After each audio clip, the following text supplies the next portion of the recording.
Yes. So the agenda for today is to show the processes we are covering within the in-house bank. We are not a real TMS system, so things like hedging, etc. is not covered. But we do cover payments on behalf of. We cover intercompany netting, bank statement generation, interest calculation, and manual postings via a journal or via the bank statement directly. So I will start showing the payments on behalf of. I will show centralized payment proposal. I will show the remittance advice from invoice, showing as it's coming from the originating company, and I will show the payment request journals and reversal of a posted payment. And I will also show how you can see the in-house bank voucher, which is a voucher allowing you to see the transactions posted in all legal entities. So if we go into D365, and let me see, yeah, I will start with the vendor payment on behalf of, the payment on behalf of, and I will use our payment calendar to generate the payment proposal. So I will go to the payment calendar, and I will create a new calendar entry. And the reason why I'm using the calendar entry is I would like it to create what we call payment request journals as well. A payment request journal is a way of getting approval in the daughter companies of the payment I would like to do. So I will do it just for one day. So I will run it on Wednesdays. I will just put in Wednesdays. My filtering here is for IHB, and I have filtered on which legal entities to include in this. So my company range here is DMF, USMF, and USRT.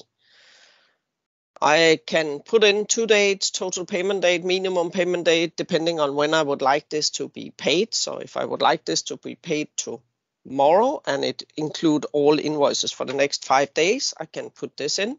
You already seen this, I guess, and will be using this. So when I'm happy with my selection, I will push the OK, and a batch job will be running my payment calendar, and it will use the sweet spot to find the accounts to pay from in my mother company. So now I have to be patient, and this should be running every second minute. So somehow I have to speak for 2 minutes. So as a part of this functionality, it will create a payment journal in my mother company up here, but it will also create a payment request journal in the daughter company. This is configurable, so you can run with payment request journals or you can leave them out. The payment request journal would create a payment journal in the daughter company with the lines belonging to that company, and they can go in and review the request journal, they can review the transactions, they can add lines, they can create a payment proposal. So if they know that an invoice was posted afterwards, they can actually include that in the payment request and get it paid together with the normal run. Let's see.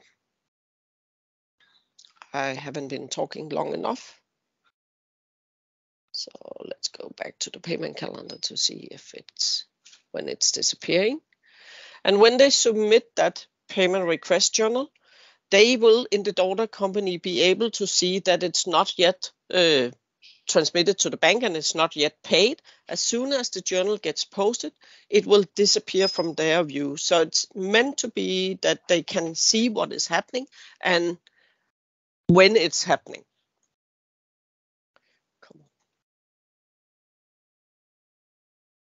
And feel free to ask any questions during the demo. So now it disappeared. And if we go to the vendor payment journal first. So up here, I have a vendor payment journal created with accept payment request. So that means that if I submit something from the legal entity, it will actually submit lines to that journal. If I remove this tick mark, it would create a new payment journal here. So if one legal entity, one of my daughter's companies, didn't manage to do it before the cutoff time, it would create a new line here, or a new journal, and it would add the lines to this journal. If I go into this journal, I will see that I only have transactions from USMF. So let's try to look at the payment request. So up here, I have payment request journals, and I could actually configure my mother company to also create the payment request journal. If I look at my payment request pending, I can see that I have something lying in DMF and USMF pending for approval. And I will just duplicate this. So if I go to, come on, it's very slow today. So if I go to accounts payable and the payment request, and I change to DMF, in here I can see that I have a journal line. I can enter the lines. I can see my lines waiting for approval. I can, of course, look at what has been settled. And if there was an open invoice which was posted after this payment request was run, then I could add it here. I can do a payment proposal.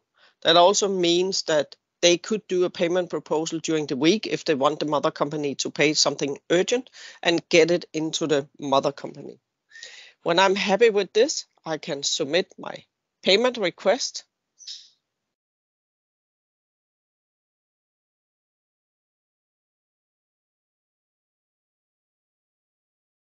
And I'm sorry, but they upgraded my environment yesterday evening, so it's really slow today.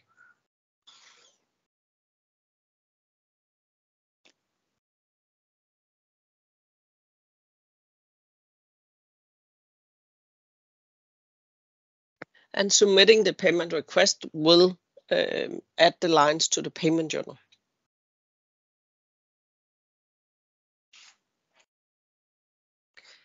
And when it creates, you see the method of payment I have on these lines.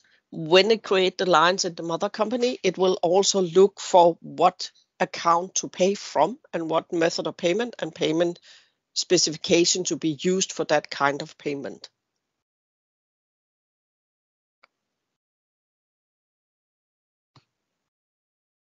So now it's disappeared. And if I go one step back here and go to my payment request submitted, I will be able to see that I have two journals lying in USMF for this company. And the same if I go to USRT. I see that I only have one, which is an old one. If I go to my payment request journal here, I see I also have a journal lying here.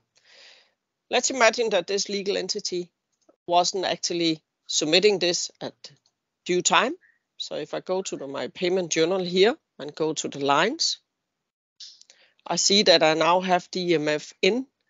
And if I go here and remove my tick mark, save this, go back here and say, and of course, you could also submit it from this front page, which doesn't really make sense because the idea is that it's a kind of approval, but I could. And if I submit it from here, the system should now hopefully create a new journal because I don't want it included in my original payment here. So if I refresh this, I have a new journal and only the lines from USRT is in this one. So I can control the cutoff times here by putting in this, and I would have to maybe move this payment to tomorrow. So if we concentrate on this one. Now the process of doing the payments or sending the payments to the bank is similar than when you do it for just one legal entity. You see the exception status is kicking in, and you see that it found the bank account to pay from based on my method of payment, my currency and my vendor bank account. And it also put in the right format and the right specification for this. If I want to send it, I would have to solve these errors, and I can of course see the errors in the exception list, similar to if I only do it for one legal entity. If I want to send this, I will just delete these errors instead of correcting the issues.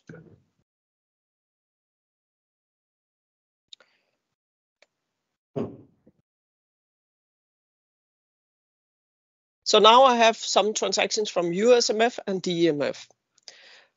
And I would like to validate to make sure that everything is okay.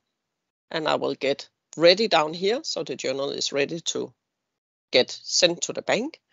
And I can, of course, add an approval workflow here, which would allow somebody in USMF or whoever I set up in that approval workflow to approve the journal before it gets sent to the bank.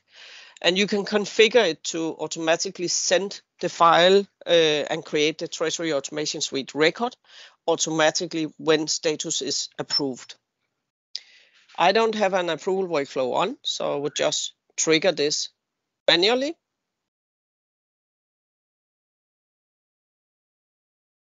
And I will you only created for one offset bank, Pia? Sorry? Yeah. Are you only creating for one offset bank? So now only the bank DKK? Yes and no. In this case, I actually have different banks. So I can combine my payment proposal for a lot of different banks if I would like to. Normally, I don't external banks, right? Right now, we are only talking external banks. Normally, I wouldn't recommend that you combine payment journals from multiple banks because the feedback you get from the banks are different and it might be different timing as well. But the system can actually handle combining them and it will split the files into one file per bank. At the same time, when it's doing this posting, it will post to the in-house bank as well for the payments in DEMF. So it will not use the standard intercompany ledger accounts for normal centralized payments. It will be posting via, it will remove it out of those accounts again, and it will post it to an in-house bank. And we will look at the voucher, which will allow us to see that. So now I created the file, the status here is transferred. And if we go to the Treasury Automation Suite module and in the create and send, because I combined one journal for multiple banks, you actually see 4 lines created here. The issue with that is that all these 4 lines are linked to the same payment journal. And some banks are sending feedback on a line level, other banks are sending it on a header level. And you would have difficulties in getting the lines updated at the same time.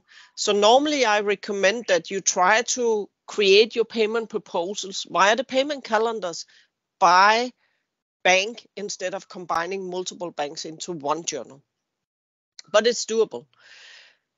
Because it's a test environment, I of course don't get the return files, which would normally be the triggering of getting the payment journal updated with approve or reject it on line level and get it posted.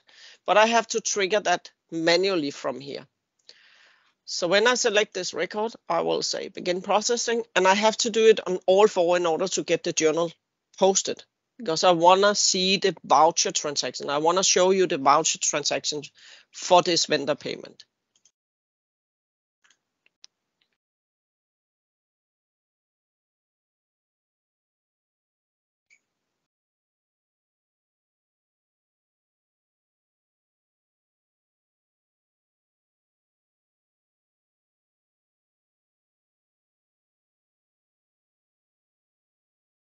And this is the final one.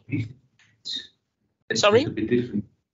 Yeah, I'm discussing with Steven now because the way we organized the joint ventures is that the joint venture is one administration with different business units. Yeah, so the underlying, so that one business unit in the joint venture, in the entity, let's say entity in Dynamics terms, I think So a legal entity in Dynamics, it's actually a group of companies.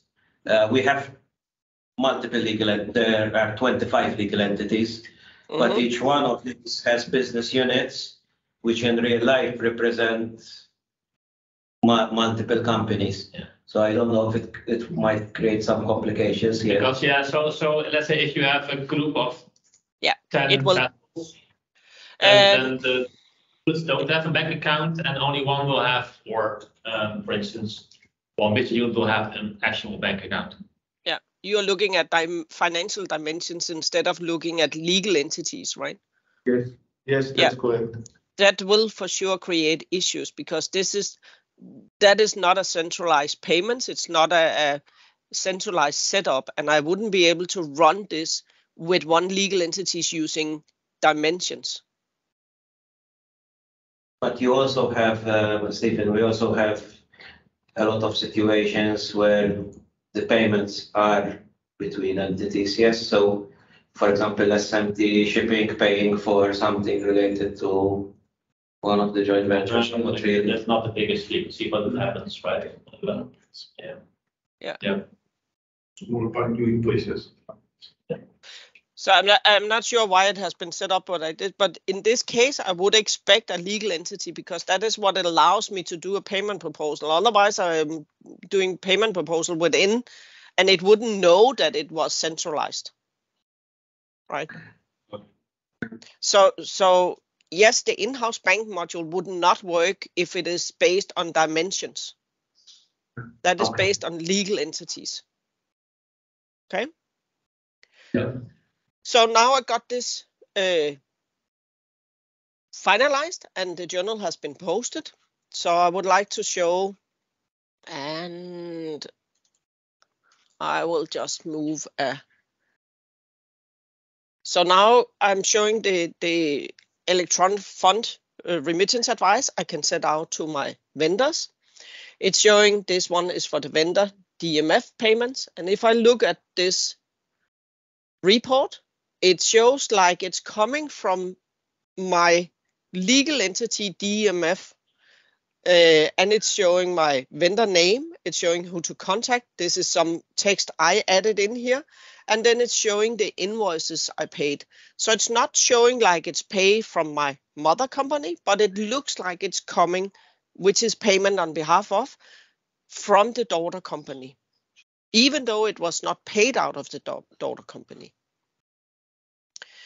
And that's configurable. You can configure it to do that, or it can look like it comes from the payment company. Okay. So if we go back here, I would also like to show the transactions. So the voucher. So if I go here, I can jump to the payment journal. I can go into the lines. And if I stand on one of these lines, I can look at my voucher. And every time we hit an in-house bank account, because standard D365, when you are doing transactions across legal entities, which you wouldn't do because you would have dimensions, you would have to push related vouchers and you would end up you wouldn't know where you were. So we created our in-house bank voucher here, which allows us to see what was the posting which happens in these legal entities. So we see here in DMF, first we posted to the standard D365 intercompany posting setup. We posted to our vendor. Then we post to our in-house bank, and we are clearing out the one we posted to the standard D365 intercompany account. And we do the same in USMF. So by the end of the day, our transactions is now shown on a bank account, which is configured as an in-house bank account.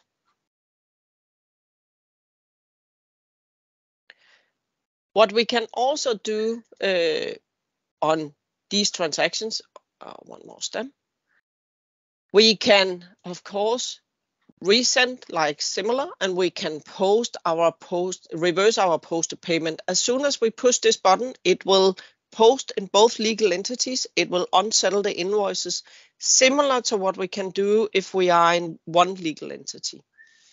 So reversing posted payment will open up again the invoices in DMF. It will post to our in-house bank accounts, and the invoices will be open. Everything will be cleared out, and all transactions are done immediately in both legal entities. So going back again, that was the vendor payments. So any questions related to this? No. So next thing I would like to show you is that I would show you the intercompany netting. So if you have an in-house bank set up and you have trading between the different legal entities, you might not want to pay or if they are participating in a in-house bank setup, you normally don't pay them. You just do netting, meaning that you are moving the transactions, settling the vendor customer transactions and moving it up against the mother company for the in-house bank accounts. So I will show the payment proposal, and I will do a manual payment proposal. I will show a little bit about the vendor master and the posting of the journal, and again the in-house bank voucher. So if we go back here and we go to accounts payable and we go to the vendor payment journal. So you can see here I still have my journal. I would have to handle that manually. I will create a new one, and you could of course have a vendor payment journal name which was for netting. It would make it easier to see afterward what was netting and what was normal payments. If I go to the lines, I can create a payment proposal. I can filter on my transactions, and I filtered on my method of payment intercompany, and I filtered on the 3 legal entities. I can include invoices similar to standard. So let's just run it, and I will see a lot of transactions here. So if I select some of these transactions where I say I would like to do some intercompany netting on, let's do it, these ones, I will select these ones. And let's take a couple of, doesn't really matter, these ones as well. And let's remove the rest.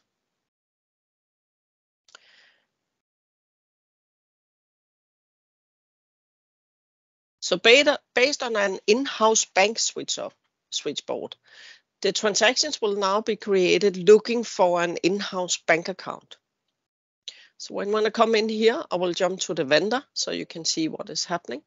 So if we go to a vendor here, say view details.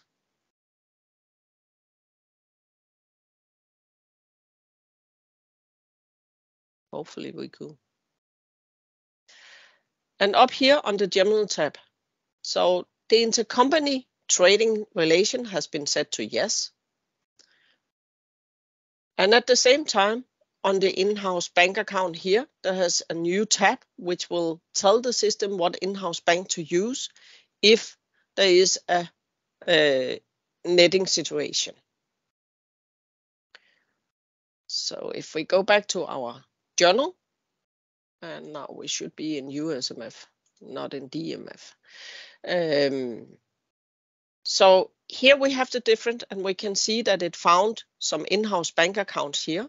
The reason why it's using a ledger account on the last one is that this setup is where my customer is in USMF, and there it's using just the ledger account for doing the posting, and then it's reversing it out of that ledger account and moving it to the in-house bank account. So when I do the posting of this journal, so right now I would just go and post it. It would settle my vendor invoices. It would settle my customer invoices. It of course requires that I have the same invoice number posted on both sides. Then it will automatically settle the customer and the vendor transactions. So posting this, will move those transactions against an in-house bank in all legal entities instead of having it as a customer vendor transaction. So now I've done netting of my customer vendors. And if we look at the voucher, let me see, I want this one. So if we look at the voucher here, I have a trading here between my daughter company in DMF, and I have USRT. So it's between DMF and USRT, which is two daughter companies, and then now netting it up against my mother company. So it's creating transactions in DMF where it's settling these two standard D365 in-house bank accounts or posting accounts, intercompany accounts. It's posting to my vendor and it's posting to my in-house bank. The same is done in USMF, where it's settling my two standard D365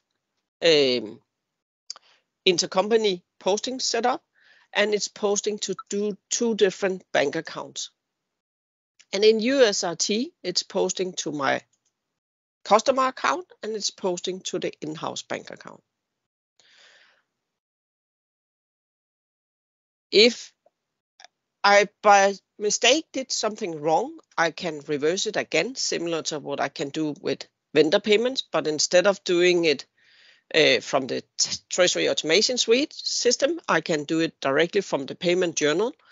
I can, of course, select one line or multiple lines, and I can do the intercompany reversal.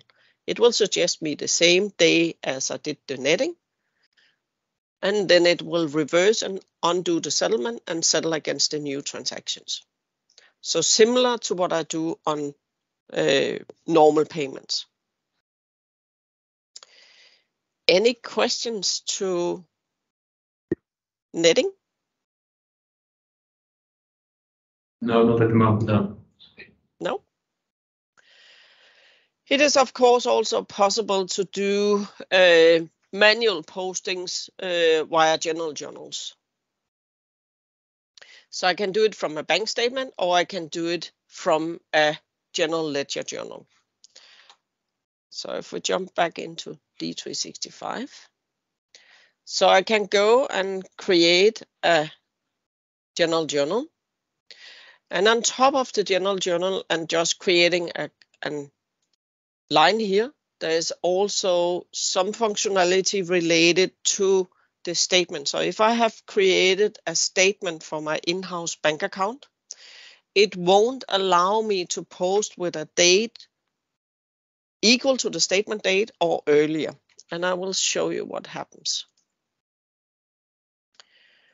So if I create a line here saying that I have a transaction here in USMF and I would like to post to my in-house bank account, and let's just take this one, and I want to do it on a date earlier than this, so 3rd of August. I have a correction I need to do, or something came in and I need to post to the in-house bank. Not there, sorry. Let's put it in here instead. And we will post 1,000. And my offset account is this. When I save this record, it will come and tell me that, yeah, but you are posting to an in-house bank account. And if you are posting to an in-house bank account, I will immediately trigger the posting in the company this in-house bank account is linked to. So if I go to the general tab, I can see that, okay, this is an in-house bank account for DMF, and I will need to tell the system where to post this in DMF. So I will select this one. And I also talked about this date. So right now I've told the system that this is correction on the 3rd of August, but I already created my statement on the 29th of August. So the system won't allow me to post with any dates before that.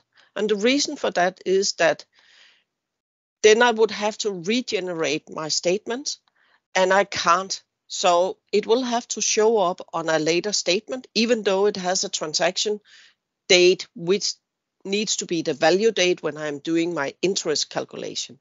So when I'm doing the posting of this, it will tell me that the date was changed for this voucher. You see that it's now changed to the end of August, today's date. But if I go to, or the first day which is open where I haven't sent out a statement, and that is the 30th of August, if I go to the invoice, I can see that the original date is saved as a document date. If I go to my bank transactions, I will see that it is saved as a value date. So similar to a normal bank account, interest calculation is calculated on that bank account. And it's using the value date, which will be this date. So that was creating a transaction from a general ledger journal. I can, of course, also do it from the bank statement. So if I go to my process bank statement screen and I'm selecting a statement, let's just take this one. Standing on a line, I can go to transaction reconciliation. I can also configure rules based on text that it should automatically post, and I can trigger the posting in the daughter company as well. So down here, if I select my bank account and I will post it to my in-house bank account. So now you see I get a warning of a red one. I won't be able to post it without those details. I will put in a description and I will put the remainder on account. And I will have to go to this button and enter where do I want to post it in DMF. And that can of course be changed to a bank account or a vendor or a customer, whatever is needed. Selecting this and doing the posting will do the same as I did before. So now the number of posting or this has been posted to my in-house bank account in both legal entities and to the ledger. Any questions to this? No, okay. So interest calculation, I will be showing how to execute the interest calculation. I will show the interest note, the calculated interest summary, and the interest summary history. And if we go back into D365. So the interest calculation is, of course, executed every month. So in the beginning of the month, it will calculate for the month before. If you done any posting back in time, so if you had a transactions which actually an invoice came in and you did something or you posted a transaction with a date back in July, which was already interest calculated, and now you run the interest calculation for August, then it would recalculate July again. It would post on the 1st of August. It would reverse the original calculation and it will post a new calculation. So if you change rates or you post with a value date back in time, then it will do the recalculation. In here under periodic, I have in-house bank and I have my interest calculation. So when I push this button, it will give me an interest calculation. I can run it in a batch or I can just push this. It normally doesn't take that long, but if my system is a bit slow today. So now it did my interest calculation. I can see what it did. I can see that it created journals in all legal entities.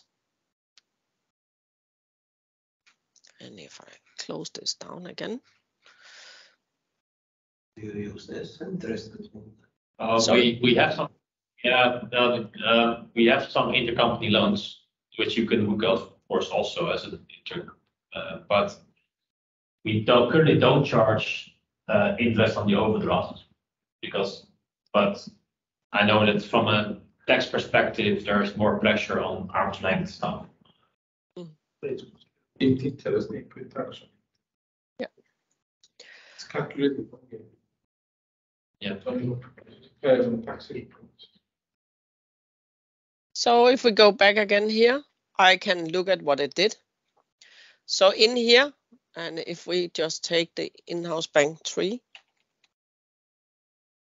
makes it easier. So it saves one record, and in this screen, it saves the last record it has calculated. And if I look at my in-house bank on the 31st of July, it actually recalculated this one. I can go to my interest note and I can show the interest note.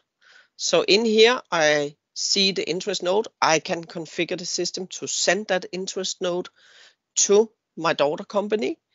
But you have to remember that these transactions, my interest calculation, my overdraft amount, my appropriation fee has been automatically posted in both legal entities based on what I have set up and configured.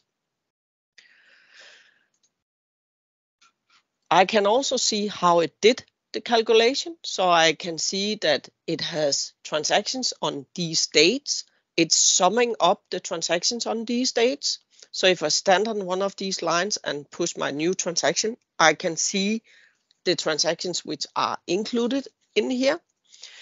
And I can see how it did the calculation. So the number of days used, I can see the interest calculation calculated per each of these dates, and I can see the ID used, etc., etc.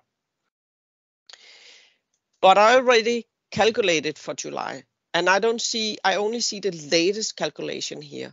So we also have in-house bank calculated summary history, and that will actually allow us, and if we look at the same again, it will allow us to see all the calculation. And if I just do like newest to oldest, you will see here that it saves the history of what was calculated.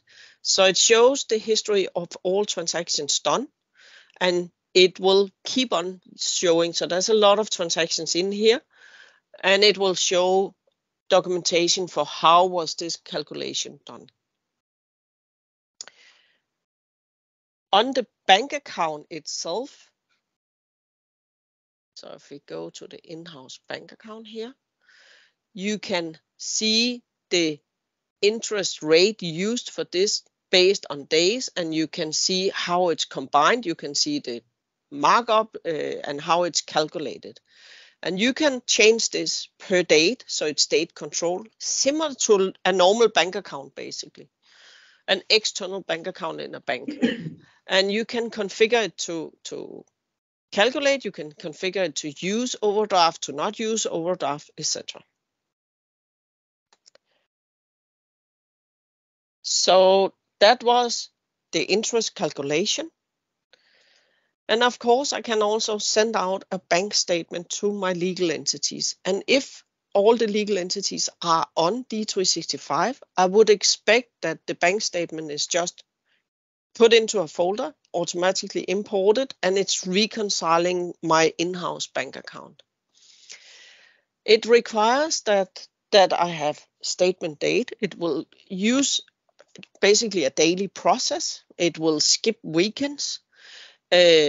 Transactions without a transaction type, or will be asked to add a transaction type, and it will create this statement automatically and send it. I can also send an email with a PDF statement. So if I go to D365 Treasury Automation Suite again, and within periodic, I have in-house bank statement generation. When I select my bank account here, it will tell me what is the next statement date. And I can, of course, include multiple statements here. Forget about this. This is just telling me that I'm skipping a date. So, and that is if, for example, I created a statement on the 29th, but I didn't create one the day before or something like that, then it will tell me that I'm skipping a date. Pushing the generate statement button will add it to a batch job, and I will be able to, in this case, it actually brought me to a screen here where I have to edit my transactions because I didn't put in any transaction type. and it needs a transaction type in order to be able to convert it into a statement. So I will have to update this. Going forward, I'm pretty sure we will change this so it will allow a blank. But if you want to have a real transaction type, then you need to update this. And it's giving me for all my bank accounts, not only one of them at the same time. So now I updated it and I go to generate statements and it adds it to a batch job. If I go to my bank account, I can go to my in-house bank account again, and you can see I have an in-house bank statement here. So when I push this, I can see the dates where I have a statement. I can create a file. So if I had somebody who needed a file, then I could actually create it. If I configured email statement, then I could send an email by triggering it from here. Or I could, of course, print my statement. So this would be the statement where I have set up transactions. It gives me the opening balance and it gives me the closing balance and all the transactions. When I create this and I create the file and I would put it into the folder and upload it into, in this case, DMF, it would use my normal process bank statement screen, but it should automatically reconcile those transactions because all of these should be matching to transactions already created via some of the processes. Because when I hit an in-house bank, it will create the transactions in all legal entities. So going back here, on the roadmap, we have intercompany netting import from outside systems. We have receive on behalf of from other legal entities, and this will be ready within hopefully this year.